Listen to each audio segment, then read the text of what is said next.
سپین شعر در سره شریکوم یونیسف.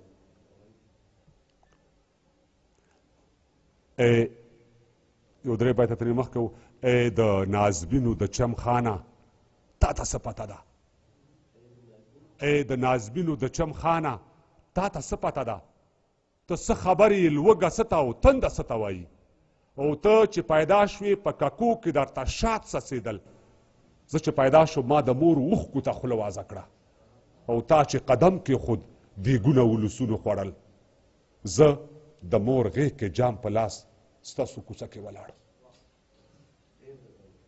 او یوه قصه درته کوم خاندئ به نه راپورې، ستاسو به خوښه شي که نه خو د زړه بوج سپکوم. په حقیقت کې اډانه نه وه او نه وي شوي، بیا په آخر کې راته ووایه کاذب ترابه. داسې قصه وه چې زمونږ یو د لرګي صندوق او د صندوق مخه د لاس په ټوکایي جوړه وه، یوه حصه کې یو زنځیر او یو غټ کلب پروت و، هغه صندوق کې به مې مور زمونږ جامې کېښودې، او بیا ناڅاپي مې یو ورځ هغه صندوق ولیدو، خو چې کتل مې نو د خان کاکا د مال ځای کې و، او څه درته ووایم هو به هو زمونږ صندوق و. په یوه ساه مې تر خپل کوره ځان راورسو، مور ته مې ویلې ادې زمونږ صندوق څه نه دی، هغه صندوق کې خو د خان کاکا څاروي ګیا خوري. راته مسکی شوه، راته ویې ویل لیونیه زویه صندوق او په هغې صندوق کې فرق نشته، بس دومره فرق دی چې موږ پکې جامې کېږدو، زه دا منمه چې هغوی پکې واښه اچوي. ورته مې ویلې ادې خبره شوې به یې، زمونږ د کلي خلک وایي چې سبا اختر دی، دې ځل اختر به په زړو جامو کې نه تېروم، تا خو ویلي و چې تا لا مې جامې کړي دي. او یوه رنګینه شان جوړه یې راته وښودله، د خوشحالۍ نه په ما یو نه دوه ځلي اختر شو، د خوشحالۍ نه په یو ډوله کوره ووتمه، له ډېره نازه مې غرهار یې د موټر شروع کړو، زړه کې مې ویل چې سیالي مې برابره شو، اوس په یوه ساه به یې تر لوبغالي پورې ورسېدم، ښې ډېرې بڼې مې د کلي په کوڅو کې وکړې، لنډه په دا چې د موټر جلب مې بیا راته وکړو، د خولې هارن به مې وهلو، بریک ته هم ودرېدم، په لاره لاره مې دوه درې ماشومان هم ووهل، د خوشحالۍ نه مې په هېچا نظر نه لګېدو. په یوه منډه مې تر کوره ځان راورسوه، د کلي ښځې به راتلې خپلې جامې یې وړلې، خو چې کتل مې د ګاونډ نه یوه ښځه راغله، او مور ته مې ویلې چې پلانۍ جامې دې وګنډلې، د دې خبرې سره یې سم هغه جوړه واخیسته کومې چې ما ته مور ویلي و چې ستا جامې دي، ما یې د لاسو نه راکش کړې دا زما جامې دي، هغې په ډېره بدسترګه یې ما ته پیغور راکړو، مور ته مې خپله مزدوري ورکړه او یې ویډلې.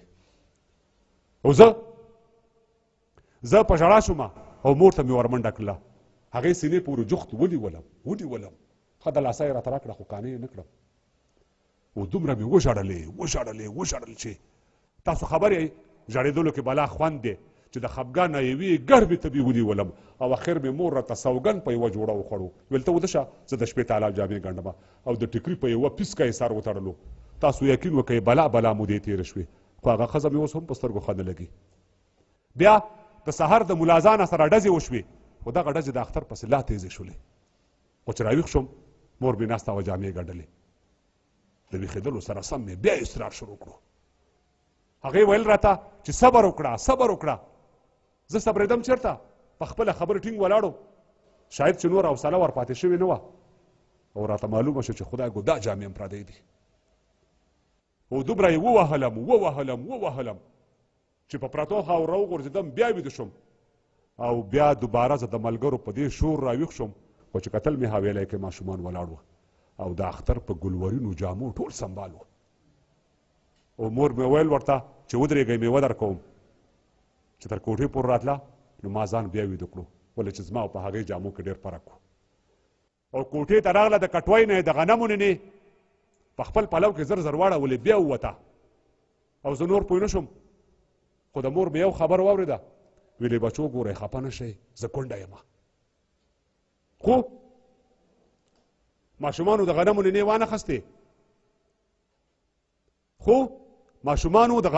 وانخستې، مور مې په ډک پلو په ستو قدمونو راغله، هغه نینې په یو چت جام کې ور واړولې، په سوچ کې کېناسته، تندي ته یو لاس ورکړو، بیا یې د سترګو نه د غټې اوښکې راغلې، بیا پسې نورې راغلې، بیا زه په خړ مخ له پرتو خاورو راپاڅېدم، ورته مې ویلې مورجانې زه جامې نه غواړم، خو په دې مې پوه کړه چې د هر اختر کې ولې ژاړې، ویل متي الله ته لا په دې مجبورۍ نه پوهېږې،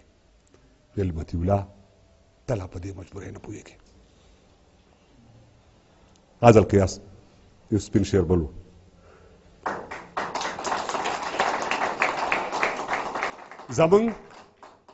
زمونږ تر څنګه د خانخیلو کلیه منو چې تاسو فطرتي خانان یئ خو موږ هم پوزه باندې مچ نه پرېږدو او په موږ به دا خرمستي نه خرڅوئ. منو چې تاسو معزز خلک یې هر څه چې وغواړئ همغه کیږي. موږ پیداوار یو د دې خړې خاورې زموږ کفن به هم د دې خاورې وي.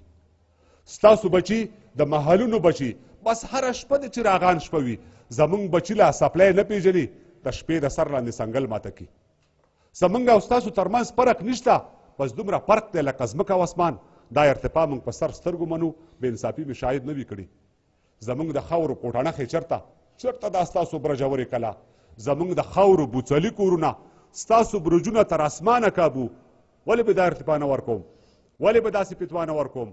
تاسو تیارې د بې علمۍ لرې کړئ زموږ تر مخه یو پرده جوړه کوئ.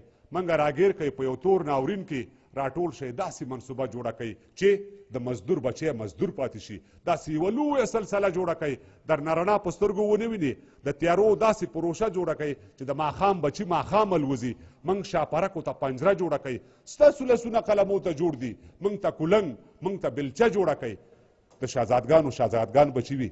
زموږ جامې زموږ مخونه خیرن. تاسو په خپله ستا هر څه معزز، ستاسو خپلوان ستا میلمانه معزز، ستاسو کوترې او بازان معزز، ستاسو باخي ستاسو تازیان معزز. منو زمونږ خویندې لوڼه وینځي د وینځو لوڼه غلامان زیږوي. زه به مزدور یم، زما پلار مزدور و، زما بچی به هم مزدور پاتې وي. ما ته زما وړکتوب ښه رایاد شي چې ما به ګډې او چیلۍ پیولې. اوس مې هم سترګو کې یو خوب غړېږي د ستړي ژوند ستومانه قصه. ما به د ټول کلي پاده پیوله. ماښام به ډانګ په لاس هر کور ته تلمه. زه یو ماښام کې کوڅه کې سپي وخوړم بیا ناڅاپي مې یو اواز تر غوږ شو. نو خان ویلي سپي په کاڼو ولې چې ته یې په کاڼو ولې دوی به دې خوري. په ګوډه خپه بیا کور ته لاړم. مور ته مې ویلې چې زه سپي وخوړم. ویل خیر دی بچی دا د خانانو سپي دي، د هغوی سپي د معززو سپي دي. په ما یې لاس ته شفقت راښکلو. د لوپټې خیرنه پیسکه یې تاو کړه. زما خیرن مخې د خاورو پاک کړو. ویلې بچیا نور په ادامه پیه. او د دواړو سترګو نه یې اوښکې راغلې. جوړې زما په حال غمجنه شوله. همداسې تلې تر ګریوانه پورې. نو ما یې د شونډو سپین پاړونه کتل پکې د وینو غوټۍ جوړې شولې. بیا دواړه لاسه ګریوانه ته واچول. ما نه لا هغه خیرې هیرې نه دي او ما نه لا هغه خیرې هیرې نه دي.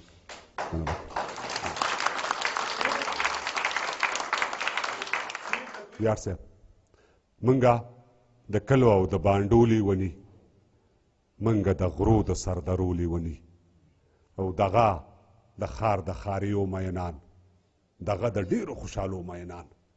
دوی ته په پښو کې مینان ارغړي، دوی په سرو شونډو هر وخت پیښې دي. دوی ته مباح دي د شرابو اوبه، دوی ته هر څه په نیم بیا رسیږي. او چې لمر زموږ د خپو تلې وسېځي په منډه سرپناه ته لاړ شو د پیچکي د دالان سویرې لاندې چې موږ ودرېدو سو کفر وشو. معززینو ته ګناه ماپ ده ولې چې دوی فطرتي مهر لري. د پیر اغا د خان ملک زامنو پرون لمونځ نن روژه وخوړه. موږ چې د زل پتار ته ګوتې یوړې بس پابندي پر باپو لګېده. خلکو ته یې کاڼې په لاسو کې ورکړل. ویل چې سنګسار یې کوي زنا یې کړې. بیا د هغې سنګسار ډیري په کاڼو وختل. هلته یې تقریر شروع کړو. موږ ته یې ابجدو کې کنځلې وکړې. موږ ویلې وا وا وا وا ډېر ښه. چې زلزلو مو وینې وشاربلې بیا موږ راشنه شو پر اګزاره ځمکه د ښکلا دښته کې غاټول شو. بیا پسرلی دوی ته خبر یوړو. بیا راغله دوی موږ سرکپ کړو.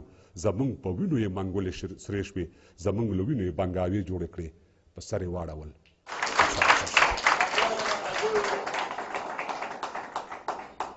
ما مې د مور د جنازې کټله اوږه ورنه کړه. میندو ما هم د پرښتې په شانتې مور لرله، د مهربانې عاطفې په شانتې مور لرله. ما به د شپې څو وار اوبه څو وار ډوډۍ غوښتله. ګوړه مې هم د روغ جواري سره چکی غوښتله. که له اسمان و که له ځمکې که به و که نه و ما د شیدو تروو مستو هره کټوۍ غوښتله. خو یوه شپه هم داسې راغله چې دا هېڅ هم نه و چې ما د نور کله په شان په ژړا پیل وکړ. ښه راته یاد دي چې ما هم ژړل او دې هم ژړل. او زه خو د خپلې لوږې اور په سر اخستی ومه. خدای زما د لوږې اور کې سوځېدله ماته. و ما نن د هغې پرښتې کټ له اوږه ورنه کړه. ما مې د مور د جنازې کټ له اوږه ورنه کړه چې خدای به زما ځنې راضي وي که نه پوهېږم. و ما ته به یې غېږه کې پناه لکه سپین غر راکړه، ژغورلې لاره به یې رسا لکه د لمر راکړه. پټ د پړونې په مرچل کې مې دښمن سارلو، له دې مرچله په امان مې ټول وطن سارلو. و ما نه کشران زما همزولې مې کاته سپین شوي، خپله مې هم د ګرېګڼ بلا ویښته سپین شوي.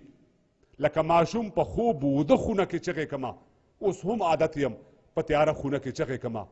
مور یې اوبه راکړه، زما ګوړه جواری دې څه کړو، هغه زما د پښې ګونګرو او تاویزګی دې څه کړو.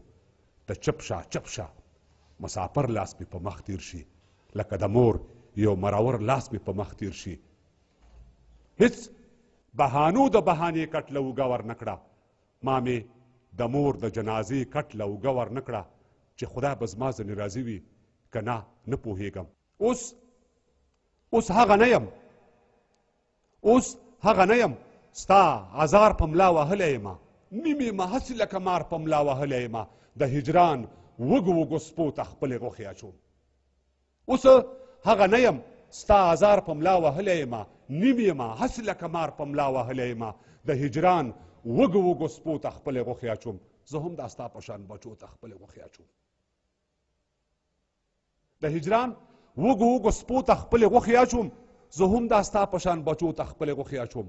او داسې به ونه شي چې زما مال او متا واخلي، داسې به ونه شي چې زما مال او متا واخلي، اهل و عیال او د ژوند ټوله سرمایه واخلي. خو ما ته په دې بدل کې هیڅ یوه مور راکړې. ربه زما ناسور پر هر ته یو ټکور راکړې. ورکو اسرو مې د اسرې کټ له اوږه ور نه کړه، ما مې د مور د جنازې کټ له اوږه ور نه کړه، چې خدای به زما ځینې راضي وي که نه پوهېږم. مورجانې اوس مې ستا د پښو څپ څپ تر شا نه راځي. مورجانې اوس مې ستا د پښو څپ څپ تر شا نه راځي، تر ډېره څک یم پخلاینو ته زما نه راځي. او زما د منډې ځای معلوم و، تر خپل بریده لاړم، هغې کمر ته مې ځان ورسوو سیده لاړم. ما به ویلې چې له دې ګړنګه ځان غورځوم، پرېمږده له دغې دنګه ځان غورځوم. تر هغې ناست د ګړنګ سر ته په کاته به راغلې، خو ما به هله زور شروع کړلو چې ته به راغلې. او مورې د هغې ګړنګ سر ته سلامي ولاړ یم، تر ډېره بریده دې څارم، په دوه لاسي ولاړ یم. او ورکو اسرو مې د اسرې کټ له اوږه ور نه کړه، ما مې د مور د جنازې کټ له اوږه ور نه کړه، چې خدای به زما ځنې راضي وي که نه پوهېږم.